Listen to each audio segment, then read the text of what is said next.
Ahora, lo interesante de esto es que después de eso, las tasas de natalidad empezaron a reducirse en forma abrupta en Chile. Y fíjense que pasar desde 35 por mil, estamos hoy día en 15 por mil. Entonces, en el fondo, la tasa de crecimiento vegetativo, que sería la diferencia entre la tasa de mortalidad y la tasa de natalidad, se redujo a 10 por mil, o sea, 1% anual. O sea, el crecimiento, esto significa que el número de niños que se está generando es cada vez menor, ¿ah? Y esto va descendiendo.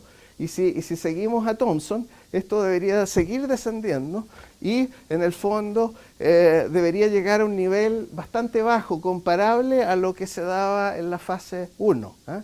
Por lo tanto, Chile está marchando hacia una población estacionaria, digamos, en el fondo. O sea, de seguir estas tendencias. Ahí tienen ustedes la diferencia entre las dos curvas, ven ustedes la disparada fuerte el baby boom de los 50 y 60 y luego la caída posterior y en el fondo este proceso todavía no ha terminado. Ahora, esto que ahí en el crecimiento de la población debería continuar en las próximas décadas y eso en el fondo, entonces cada vez que hagan un censo van a ver ustedes los todos se van a tirar las mechas diciendo les va a dar, se los doy firmado, siempre les va a dar menos que lo que están calculando que les va a dar, porque los modelos de Ines-Salada están malos. Y en el fondo al final van a decir, pucha, no hay menos gente. Bueno, claro, si es cuestión de mirar estas cosas, es lógico, estamos siguiendo la transición demográfica. Si el modelo no ajusta bien a los parámetros, no está representando bien la realidad. Ahora, fíjense que este freno en el ritmo de crecimiento de la población, en conjunto con el aumento sistemático de expectativas de vida, hace un cambio importante en la composición etaria de la población. No se ve muy bien, por ejemplo, aquí está tomado periodos de 10 años, en el fondo, y uno suponiendo que este proceso continúa, uno debería pensar que hoy día estamos en torno a crecimientos vegetativos en torno al 1% de crecimiento de la población. Esto nos debería bajar para un promedio entre el año, en esta década que estamos ahora, entre el 2010 y el 2020, debería ser 0,7, o sea, el próximo censo debería encontrar 0,7 de crecimiento de la población, ¿no? En el fondo. Y el siguiente 0,4, o sea, fíjense que esto se está frenando. Y es exactamente el patrón que predice Thompson. Ahora esto mismo hace que cuando uno proyecta esto por tramos etarios, fíjense que hacia el 2010, digamos, en el fondo nosotros teníamos que el 22,6% de todos los habitantes tienen 0 a 14. En la década del 60 eran casi 40%. ¿Se fijan? O sea, la juventud era todo aquí, ¿se fijan?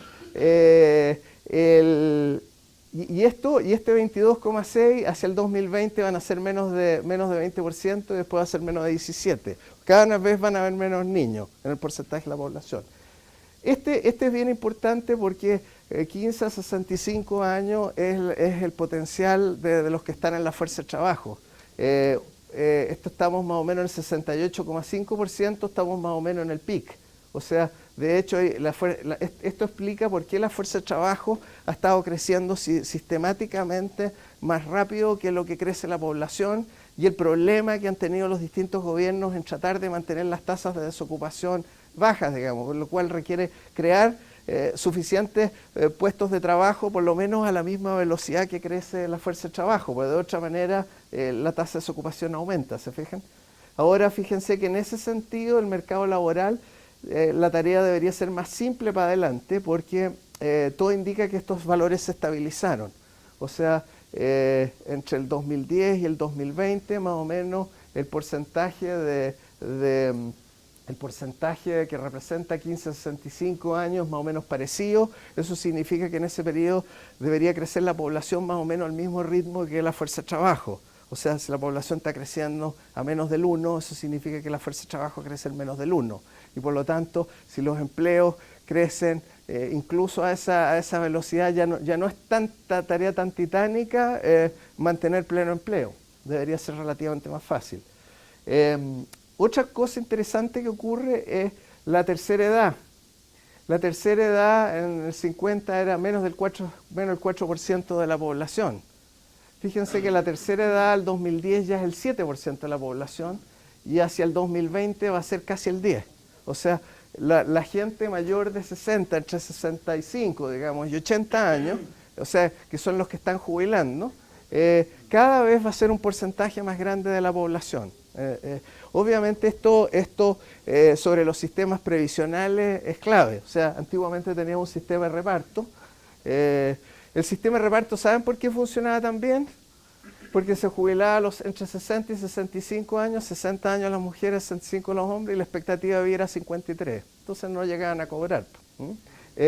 Cuando la expectativa de vida empezó a subir y llega a los 78, 80 años, en el fondo, este es un tremendo problema. O sea, en el fondo, y cada vez va a ser más el porcentaje de jubilados y retirados. Fíjense, hacia el 2030 ya debería ser casi el 13% de la población. O sea, si uno piensa que hacia el 2030 deberíamos ser, no sé, para alrededor de 25 millones de habitantes, o sea, casi van a haber 3 millones de personas jubiladas, digamos. Una locura. Bueno, eso habla de oportunidades, mercados, etcétera, etcétera. Más de 80, la cuarta edad, casi no existían en la década del 50. 0,5% de la población. Fíjense, estamos en el 1,8% y hacia el 2030 hacia el 3,3%. O sea, hacia el 3,3% de la población es harto. Va a tener más de 80. Y esa gente demanda salud, o sea, aquí necesitamos aumentar el aparataje público, salud, etc. La cantidad de tareas es impresionante, en el fondo, para poder atender esta verdadera explosión de octogenarios que se nos viene encima, digamos, en el fondo. O sea, que esto casi antes estaban, no sé, pues en las casas ahí en un rincón, etc. No era relevante los octogenarios. Ahora los octogenarios sí van a ser relevantes.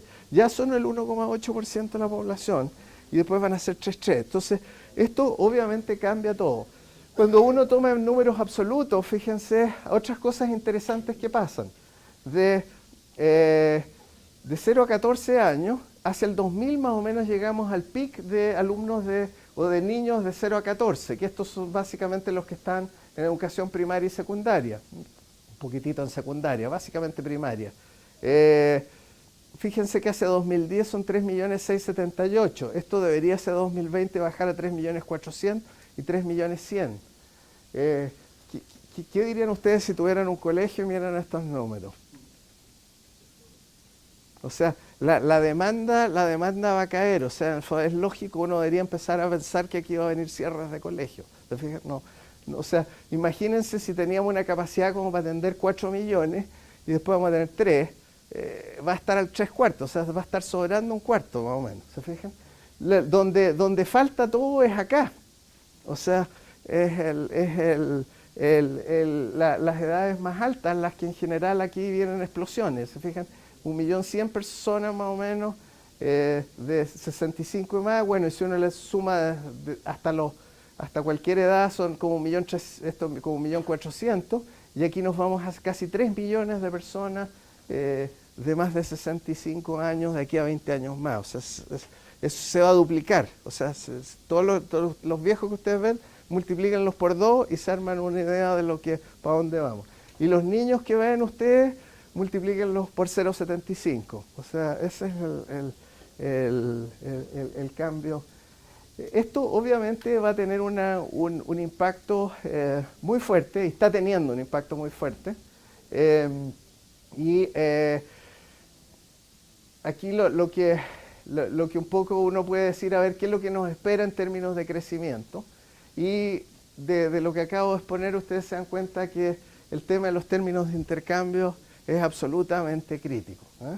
De aquí lo que se hizo en la comisión fue básicamente correr un modelo macro de simulación y de compatibilización macro, en que básicamente se estimuló la economía de tal manera que creciera lo más posible, consistente con un déficit en cuenta corriente sostenible. y básicamente de los trabajos de las distintas comisiones salieron un poco las proyecciones físicas, los escenarios de cuánto podían crecer las exportaciones físicas en los distintos escenarios. Entonces esto nos dio tres escenarios, un escenario en que los términos de intercambio de 2011, que fue cuando hicimos el ejercicio, se mantenían constantes a futuro en su récord histórico. Esto supone que China mantiene su alta demanda por cobre durante más de una década y Chile mantiene los términos de intercambio cercanos a los niveles del 2011. Esto de hecho ya no está pasando, pero eso fue lo que se hizo como un escenario posible. Escenario 2, que esto es más o menos lo que sí ha venido pasando, los términos de intercambio vuelven lentamente hacia su promedio histórico. O sea, no es una caída abrupta del precio del cobre, sino que se va lento. Y en 8 años, o sea, hacia más o menos 2019, se alcanzaban el promedio histórico.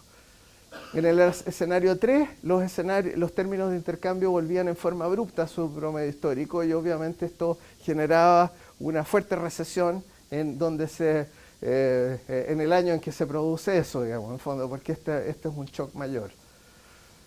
En el escenario 1, fíjense, lo que se ve es que el crecimiento de las exportaciones físicas no se puede proyectar muy alto. O sea, de hecho, si en la medida que el precio del cobre se mantiene alto y el tipo de cambio real bajo, en el fondo, con suerte crecemos en torno al 3,3% de las exportaciones físicas. De hecho, adivinen cuánto está proyectando en el IPOM el Banco Central. 3,3 justo, ¿no? O sea, por lo menos para ese año. Esto obviamente es proyección de década. Ahora, eso hace que en el fondo la economía crece más o menos entre el 2 y el 2,5. O sea, se nos debería frenar. No deberíamos ser capaces de mantener este 4,2, que es un poco el de tendencia, sino que debería frenarse más la economía, digamos, en el fondo. Y nuestro PIB per cápita más o menos casi debería converger hacia nuestro crecimiento histórico, un crecimiento entre 1,4 y 1,9. A esta velocidad nos demoramos 45 años en duplicar el PIB per cápita, o sea, estaríamos llegando al desarrollo hacia alrededor del 2055. ¿No? Ese sería. Problema que tenemos acá es que en el fondo la economía se concentra en cobre, en el fondo, un poco lo que ha estado pasando, y nos estamos transformando en mono exportador. Y ojalá cobre, porque si además lo combinamos con un precio de la energía alto como tenemos ahora, en realidad ni siquiera estamos exportando cobre, estamos tomando los cerros, moliéndolos y exportando cerro molido. Eso en realidad, entonces ¿cómo se llama? El nivel tecnológico que significa eso es bajo. O sea, no se necesitan ingenieros para un escenario así, ¿se fijan? En el fondo, para mi gusto, esto es volver a repetir el error histórico del salitre. O sea que, en el fondo, dicen que el hombre es el único animal que se tropieza 2 veces con la misma piedra. Parece que los países también. Y en el fondo, con el salitre nos pasó esto. O sea, el salitre, vivir del salitre y que el 80% de la exportación era salitre y todo, bueno, de repente se nos viene abajo el salitre y no tenemos nada. En este caso, básicamente, lograríamos más o menos $20.000. Lo que sí nos ayuda es que nuestro PIB per cápita está inflado. Entonces, podríamos llegar al nivel del Portugal hacia el 2025, pero en realidad no sería desarrollado. Estaríamos llegando a ese PIB per cápita. Estaríamos generando exportaciones por más o menos 163.000 millones de dólares y tendríamos como $23.000 de PIB per cápita. Pero aquí estamos con una espada de Damocles, que en el minuto que el precio del cobre se nos viene abajo, aquí bajamos la cortina, ¿se fijan? Es muy arriesgado este escenario. El escenario 2, que hasta el momento aparentemente es un poco el que se ha estado dando, esto en este caso significa que los términos de intercambio a poquititos se empiezan a volver hacia la normalidad, pero de a poco. Y obviamente esto hace que el tipo de cambio real suba, y al subir el tipo de cambio real eso estimula las exportaciones y en el fondo podríamos pensar en que en vez de crecer al 3 y tanto las exportaciones, podemos crecer más del 4 las exportaciones y esto nos permite crecer con un PIB, digamos, en el fondo entre 2,5 y 3 más o menos. Esto nos permitiría generar, tendría un problema, digamos, que en el fondo cuando lleguemos a los términos de intercambio histórico va a retroceder nuestro PIB per cápita, o sea, se ve peor este escenario, pero a mí me gusta más, porque en el fondo esto nos diversifica más nuestras canastas exportadoras. El problema es que terminaríamos el año 2025 con $17.000, o sea, lo que hoy día creen nuestros políticos que tenemos, lo tendríamos recién en el 2025. Pero esto lo tendríamos de verdad, en el fondo, esa es la diferencia. Y obviamente no estaríamos a esta velocidad, 2,5, 3, en el fondo más o menos significaría 2, o sea, a esta velocidad más o menos nos demoramos como 30 años en duplicar el PIB per cápita. Estaríamos llegando hacia el año 2040 al desarrollo con eso. El escenario 3, este es el escenario más complejo en términos, sobre todo, pobre gobierno que le toque esto, porque en el fondo no sé cómo van a explicar eso, porque se les va a caer el PIB, va a venir tremendo hoyos en cuenta corriente y todo, o sea, van a tener que empezar a hacer clases explicándole a la gente el problema de los términos de intercambio y que eso era importante, digamos. En este caso, obviamente lo que va a ocurrir es una fuerte recesión inicial, o sea, si por ejemplo, Dios no lo quiera, no sé, pues se nos cae a $2 la libra el precio de cobre este año, en el fondo se nos arman unos boquetes gigantes y obviamente la economía se entraría en recesión, el precio del dólar se iría probablemente sobre 700 y no sé, pues, o sea, en el fondo sería un shock macro fuerte. Ahora la gracia, todo tiene ventajas y desventajas. La gracia de una vuelta abrupta, si bien nos genera una recesión casi con seguridad, el alza fuerte del tipo de cambio real en el fondo permite que las exportaciones no cobre pasen a ser muy rentables y en el fondo si uno le deja tiempo esto debería ser que volviéramos a recuperar parte del dinamismo exportador. Entonces en el fondo uno puede pensar que uno puede llegar a crecimiento de las exportaciones físicas mucho más altas en este escenario, pensando en que estamos con un tipo de cambio más alto. Y en este caso, nuestro PIB en el fondo crecería más. Ahí estamos pensando en crecimientos en torno de tendencia, en torno a 3,3, 3,2. Este es el que da mejor crecimiento en términos de tendencia porque las exportaciones físicas se recuperan y tendría la gracia de que tendríamos una economía mucho más diversificada. Si bien esto sería espantoso desde el punto de vista de explicarle a la gente, por ejemplo, el PIB per cápita en 2015 retrocedería como a $10.500, una cosa así, en el fondo, si es que viniera ahí el shock, y quedaríamos bajo Brasil, bajo México, con una recesión más encima. Y tendríamos un PIB per cápita del orden de $18.000 recién en 2025, digamos. Ese sería un poco este escenario. Otros escenarios, obviamente otros escenarios son posibles, pero improbables, por lo menos con las políticas actuales. ¿Y a qué me refiero yo con las políticas actuales? A ver, no sé, los que les guste la navegación o la aviación me van a entender mejor la paradoja. Fíjense que la política actual se traduce en poner pilotos automáticos. O sea, nosotros tenemos un banco central que tiene un target de inflación, etc. Entonces mueve la tasa para tratar de mantener. Uno podría tener un programa automático que moviera la tasa con un modelo que no necesitaría los consejeros. Es un piloto automático, se fijan. Tenemos una regla fiscal que trata de mantener es un piloto automático fiscal, ¿se fijan? Tenemos regla y tenemos un tipo de cambio flotante que en el fondo equilibra la balanza de pago. En el fondo la economía se maneja solo, o sea, funciona bajo piloto automático. Entonces, ¿qué pasa?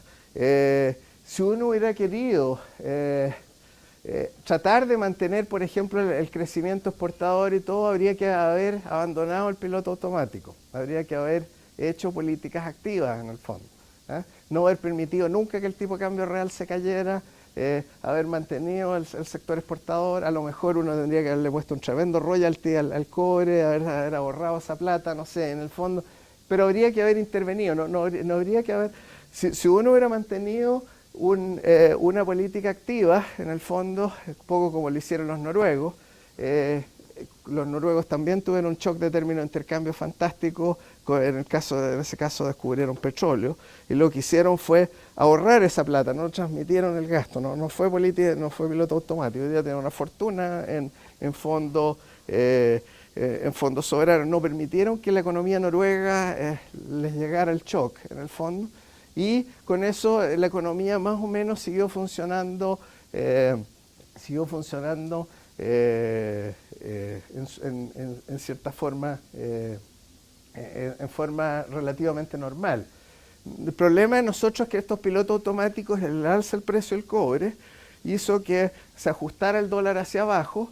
Al ajustar el dólar hacia abajo, en el fondo nuestro PIB per cápita se fue, somos ricos, empezamos a consumir más, a comprar autos, etcétera, o sea, empezamos a considerar como que este choque era permanente, en el fondo.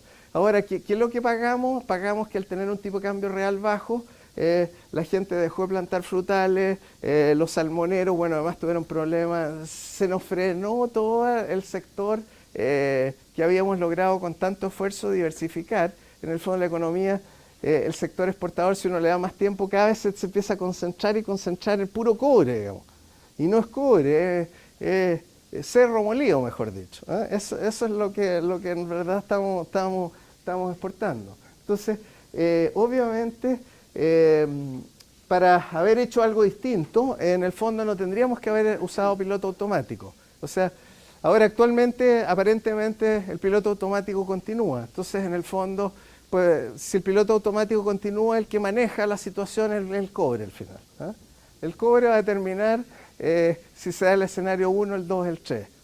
Porque no hay conducción aquí. En el fondo la economía se mueve absolutamente por su propia inercia. Para mi gusto, sí, a ver, el tiro, para mi gusto resulta fundamental si uno quisiera volver a crecer más rápido y en el fondo llegar al desarrollo en un tiempo más prudente, digamos. Lo que para mi gusto es clave es recuperar el dinamismo exportador que llegamos a tener, volver en algún minuto a crecer 2 dígitos. Esto requiere tener un tipo de cambio real más alto necesariamente y generar la famosa segunda fase, que claramente es exportadora, una exportación de mayor valor agregado. Lo que está pasando es con este precio del cobre alto, no solo la segunda fase se murió, hay peligro que se muera la primera fase. O sea, en el fondo, incluso las exportaciones de materias primas estaban en peligro con tipos de cambio, por ejemplo, de 450 pesos el dólar. Claramente se necesita un tipo de cambio real más alto. Eso básicamente, no sé si hay algunas preguntas. Espera, le vamos a pasar el micrófono. Sí, ya no se hicieron, sí, totalmente de acuerdo. Ahora que ya está el problema encima, Ya no se puede hacer mucho. pero ¿qué se puede hacer como para qué política activa usted, si tuviera el poder total, implantaría así como ya, esto es lo que hay que hacer ahora, para Ya. que después A ver, yo creo que tratar de empujar las exportaciones y tratar de generar un tipo de cambio real más alto es parte de la solución. Macroeconómicamente se puede, o sea, no sé, por ejemplo, tú podrías ponerle un impuesto a las exportaciones de cobre y te lo ahorras y faltan divisas y salta automáticamente el tipo de cambio. Habría que hacer cosas de ese tipo, llámalo royalties, todo. Obviamente los mineros me matan si me escuchan, pero en el fondo uno tendría que haber intervenido, en el fondo el target de mantener el tipo de cambio real constante debería haber sido parte de la política y de hecho durante algún tiempo lo fue. De hecho hubo un periodo en la década de los 90, si ustedes se recuerdan, en que el Banco Central mantuvo una política de mantener el tipo de cambio real constante, ¿se acuerdan? Después como que lo abandonó y ese tipo de cambio real, que ese era el famoso dólar acuerdo, y después le puso unas bandas, no sé si se recuerda, que le permitía que fluctuara más o menos 5%, entonces uno tenía el tipo de cambio, se movía dentro de esas bandas, y el Banco Central en este caso, ahí eran políticas activas, o sea, claramente, se fijan en el fondo, y tenía que acumular o desacumular reservas para mantenerlo de esas bandas. Entre paréntesis, el tipo de cambio de acuerdo todavía se calcula. Por favor, miren la página bcentral.cl, entren a, a la base de datos, tarea, y miren cuánto está el tipo de cambio de acuerdo. ¿Qué será, según el Banco Central de esa época, un tipo de cambio real de equilibrio? Se los dejo como curiosidad para que vean cuál es el nivel que se manejó en algún minuto como target y van a ver que estamos muy lejos de ese target. O sea, obviamente en algún minuto se abandonó eso y cuando después ya se pasó a flotación limpia y claramente, y fue justo cuando el precio del cobre se disparó y todo en el fondo. En el fondo, ya más filosóficamente, aquí depende mucho si uno cree que el shock de precios del cobre es permanente o transitorio, o sea, de cuál es la política óptima. O sea, si uno creyera que es permanente, o sea que los $4 por libra o $3.50 se va a quedar ahí para siempre, se puede demostrar que por lo menos desde el punto de vista del bienestar del consumidor representativo es mejor ajustar ese shock. Y ahí está bien lo que se hizo. Pero si fuera transitorio, y volvemos a los $2 que como yo creo, ahí fue un embarrar lo que hicimos. Ese fue ¿sí? ¿Se escucha ahí o no? Un momentito. Sí. Le vamos a pasar el micrófono porque queremos que se escuche en todas las salas y en Concepción. Cuando es sin micrófono se escucha. De Concepción. Pero antes, para redondear un poquito lo que ha presentado Eric, me gustaría hacerle dos preguntas. Una, hay un déficit de políticas sectoriales en Chile, ¿no? ¿Se escucha ahí o no? Pasó un poquito. En la sala no se escucha, pero ya lo escucha. Ah, perfecto. El déficit de políticas sectoriales en Chile comparado con otros países de la OCDE. No sé, por ahí escuchaba que Chile era el único país que no tenía políticas sectoriales en la OCDE, que Estados Unidos, Alemania, Francia tienen. Y esto es reflejo de lo que nos está ocurriendo ahora, ¿cierto? Claro.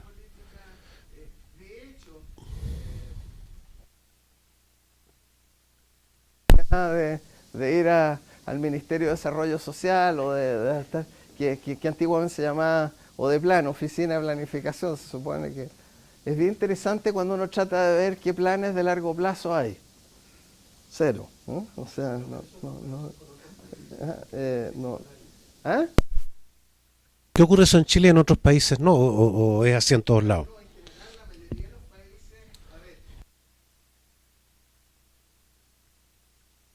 Tienen algo de planificación y tienen algunos sectores, por ejemplo, un sector que es muy protegido, por ejemplo en Europa y bueno, en Estados Unidos está en la agricultura. O sea, ahí los países dicen, a ver, bueno, sobre todo los países que han tenido guerra. Los países que han tenido guerras, típicamente cuando un país está en guerra está bloqueado, ¿okay?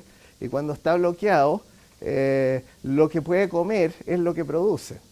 Entonces, si un país está importando una buena parte de sus alimentos, en el fondo eso es una vulnerabilidad estratégica gigante. ¿Se fija? Entonces, que lo que hacen es muchos países, dice por ejemplo el caso de los japoneses, los japoneses dicen ya, nosotros el arroz tiene que ser japonés. Bueno, entonces lo que pasa es que tienen un precio del arroz interno que es como 3 veces el precio internacional, una locura también, o sea, esto obviamente también tiene su... entonces, en el fondo, si uno aislara a Japón, por lo menos los japoneses siempre podrían comer arroz, porque todo el arroz que comen lo están produciendo ellos internamente. Entonces, ese tipo de consideraciones, de repente hay otros sectores, a ver, en el caso de Japón nuevamente, los japoneses a través del Ministerio de Industria, sobre todo después de la Segunda Guerra Mundial, el Tratado de San Francisco, después del 52, digamos, el Ministerio de Industria japonés decidió que Japón tenía que generar un crecimiento hacia afuera, o sea, liderado por exportaciones, y que y le dio prioridad a 3 sectores básicos, que fue el sector automotriz, el sector químico y el sector electrónico. Entonces, todos los recursos de Japón, desde el punto de vista, se fueron a apoyar a que Japón desarrollara una industria automotriz que tratara de llegar al top en términos de industria electrónica y industria química. Bueno, de esos tres, química como que no le funcionó mucho, pero en industria automotriz y en industria electrónica hoy día yo creo que Japón está número 1 a nivel mundial. O sea, en el fondo ahí fue claramente una política deliberada. En general en el Asia uno ve este tipo de planificación, lo que llaman los picking the winners. Aquí en Chile no les gusta mucho ese término. O sea, en el fondo, incluso de repente uno podría estimular y apoyar sectores que son obvios, evidentes. O sea, por ejemplo, no sé, pues si tenemos ventajas en salmón, uno debería haber tenido un estado más activo para combatir el tema del virus ISA, para regular bien y para tratar de apoyar a los productores salmones, porque es un sector importante de la economía. Lo mismo el sector maderero. O sea, aquí uno mira las autoridades, nada, o sea, no hay planificación de ninguna especie. Aquí Chile opera bajo piloto automático. Claro, pero eso en general ocurre que existe algún nivel de intervención o bastante, ya.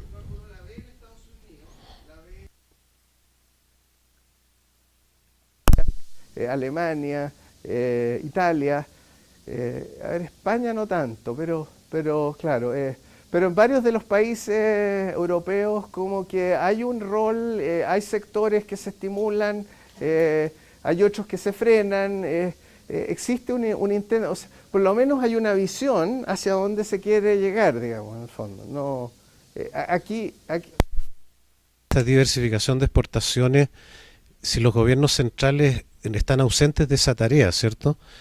¿No será una solución hacerlo a nivel de los gobiernos regionales? políticas, por ejemplo, la política clave, el tipo de cambio real, no los gobiernos regionales, a menos que se independicen, tengan su propia moneda. Sí, no se ve que tengan muchos instrumentos para hacerlo. Distintos gobiernos, ellos ven que es muy legítimo que en un plan de desarrollo territorial se incentiven los sectores productivos de esa región, pero eso mismo creen que no es legítimo hacerlo en el gobierno central. ¿Por qué no? Si en el fondo el país es un barco en que van todos, pues van todos adentro. Entonces, y es importante que el timón, el que maneje el timón sepa para dónde quiere ir. O sea, lo que tenemos ahora es un timón, estamos a la deriva. O sea, en el fondo el timón en el fondo lo determina el precio del cobre.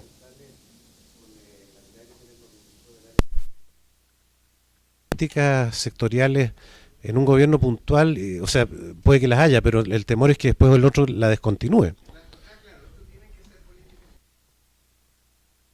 Generar consenso. Pero yo creo que sería relativamente fácil si hubiera conciencia de esto, ¿no? Lo que ocurre, yo creo que la gente aprende a golpe. O sea, si el precio del cobre se nos viene abajo, el tema va a saltar solo, digamos. Anita Castillo, para que nos cuente de Concepción.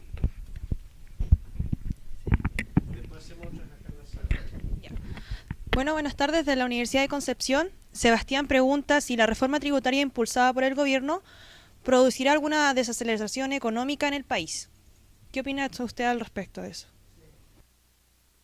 Siempre todo alza de impuestos siempre tiene costos, ¿eh? Eso no hay nada gratis en economía. Entonces, o sea, ahora, de la reforma tributaria es bien complejo porque esto es un sistema, hay un montón de medidas, nos podríamos gastar toda la tarde discutiendo todos los detalles. Pero en general, a ver, uno debería pensar que si uno sube los impuestos, sobre todo el impuesto a la renta de las empresas, en el fondo la rentabilidad después de impuestos la está disminuyendo, ¿ok?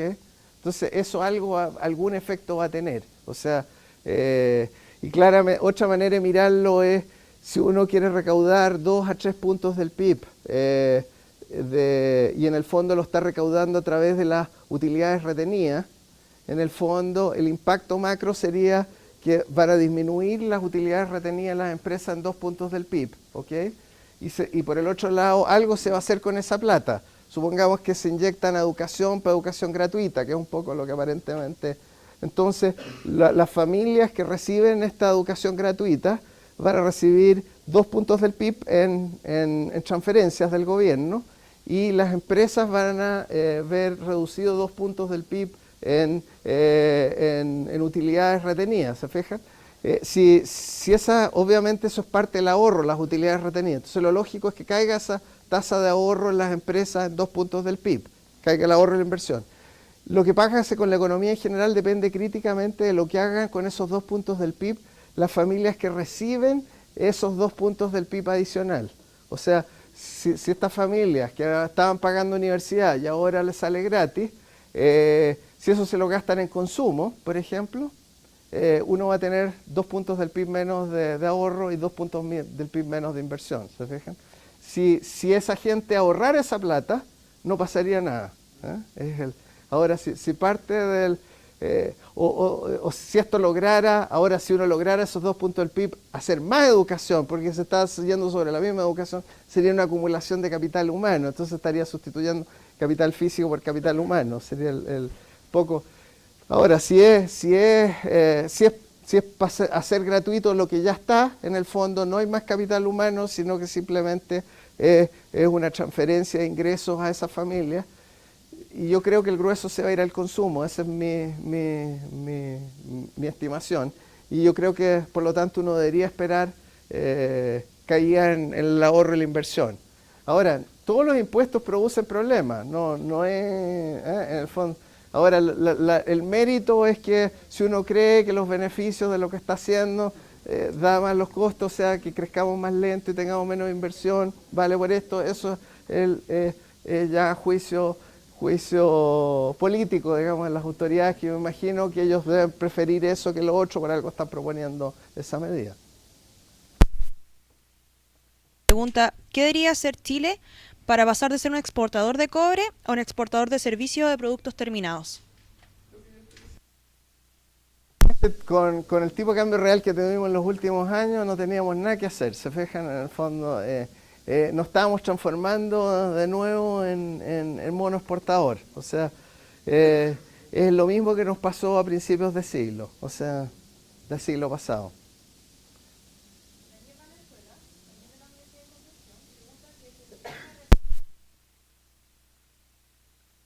FP no están funcionando correctamente, ¿qué sistema usted propondría? El sistema de reparto lo que uno tiene es que básicamente los que están trabajando, o sea, los ocupados, uno les ponía un impuesto. De hecho, Bismarck fue el que inventó este sistema en Alemania más o menos en 1870. Y esa, uy, disculpen.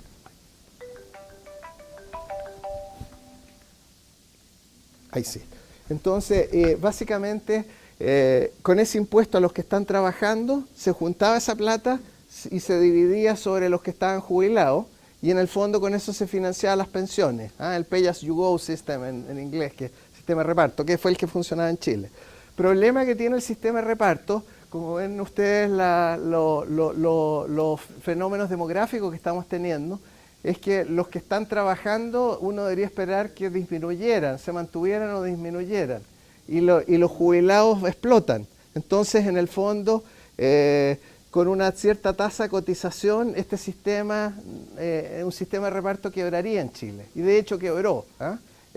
Funcionó cuando habían pocos jubilados y muchos que trabajaban. Entonces, con tasas moderadas uno lograba generar pensiones razonables. Pero de hecho este es el grave problema que están teniendo los países europeos. Una parte de la crisis fiscal que tienen en Europa son los hoyos que se le están generando con sus sistemas de reparto. La gracia que tenemos nosotros con el sistema de capitalización es que cada uno ahorra en el fondo para sí mismo, y con la plata con que ahorró, con esos intereses en el fondo jubila.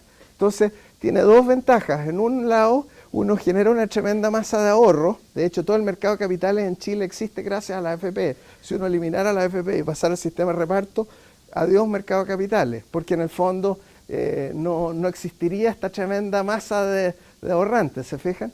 ¿Qué es lo que le pasó a Argentina? Por ejemplo, Argentina le pegó el zarpazo a las AFP, retrocedió al sistema de reparto, y hoy día pregúntenle cómo se financia, se financia la presidenta argentina su débito, no tiene dónde financiarlo.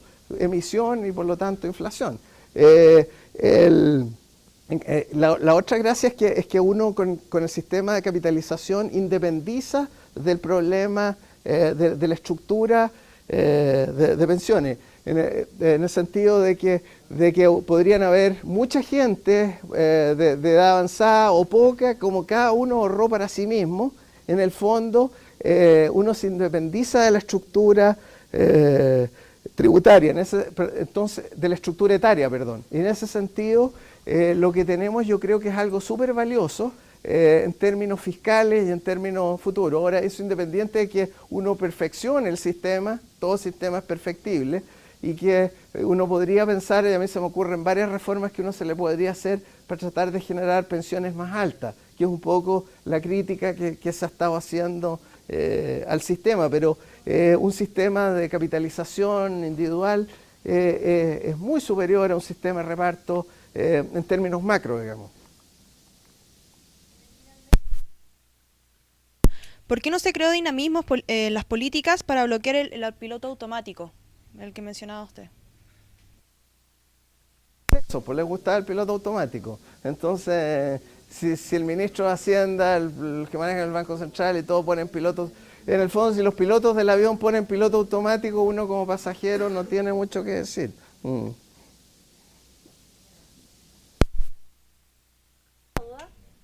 consulta que le quiera hacer al expositor? Allá adelante creo que había una, ¿no?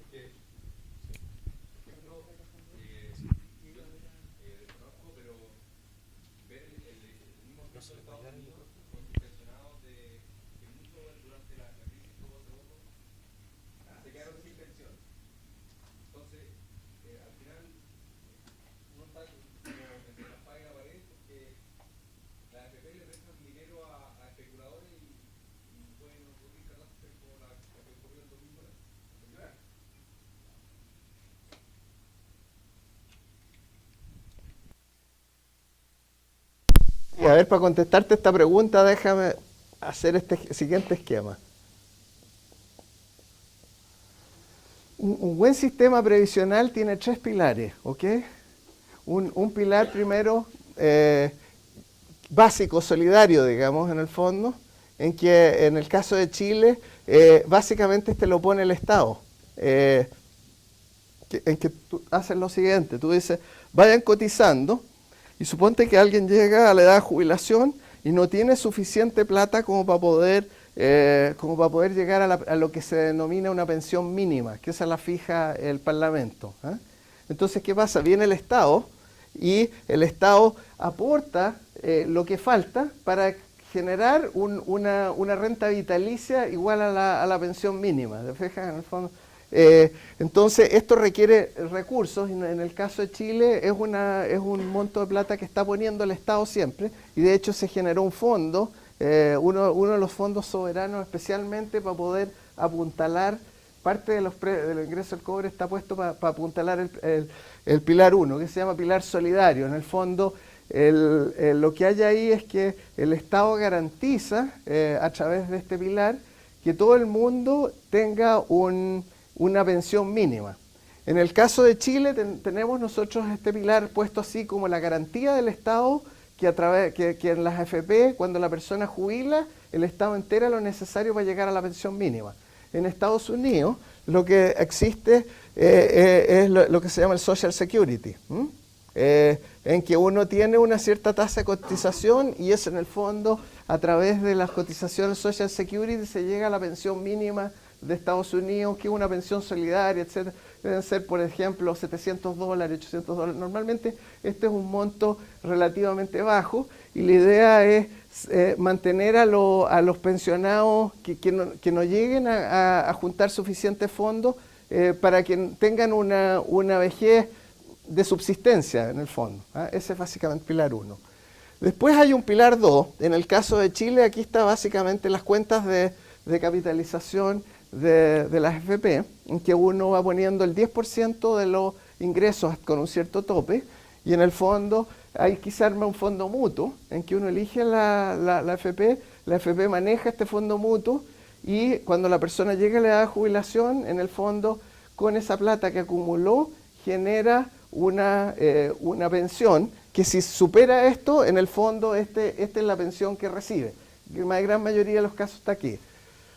Existe otro pilar que en el caso de Chile se ha tratado de armar, que es, básicamente tiene que ver con las empresas. Las empresas manejan a veces fondos, que esto se ha tratado de hacer en Chile con el APB, pero esto existe en Estados Unidos más sofisticado, y estos son los fondos que te refieres tú de Estados Unidos.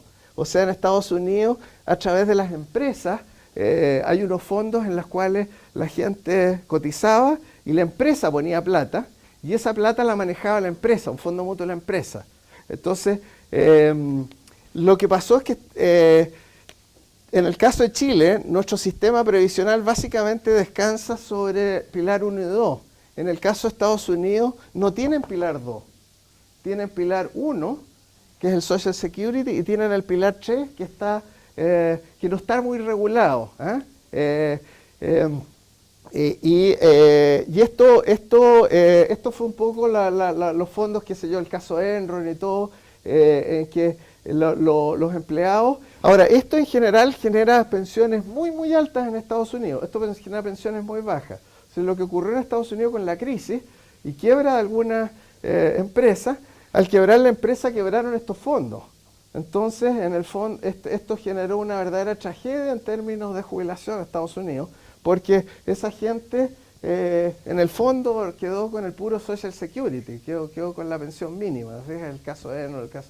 Entonces, por ejemplo, José Piñera ha estado tratando de convencer a los gringos que armen un pilar 2, que no existe. O sea, en Estados Unidos no existe el sistema que tenemos nosotros de AFP, que es un sistema regulado en que uno tiene instituciones dedicadas a ¿cómo se llama?, con un riesgo controlado a manejar estos fondos mutuos. Estados Unidos tiene solamente fondos privados, digamos, que más bien se maneja a nivel de las empresas, y que normalmente generaban pensiones muy buenas, porque no solo eso se arma a nivel de la empresa, digamos, y además la empresa ponía parte, aportaba parte, entonces aportaba tanto la empresa como las personas. Pero estos fondos los manejaba la empresa, o los maneja. Entonces tiene el problema que si la empresa quiebra, el sistema quiebra junto con él, se fija en el fondo. Entonces, Estados Unidos tiene una safety net, pero es muy, muy baja, que es el Social Security. Entonces, ¿qué es lo que pasó en el caso que estás comentando tú? Con la última crisis, mucha gente perdió sus jubilaciones del pilar 3, en el fondo, y retrocedió al pilar 1. Ahora, eso no nos pasa a nosotros porque nuestro sistema está protegido, digamos, en el fondo, está estructurado distinto. Otra.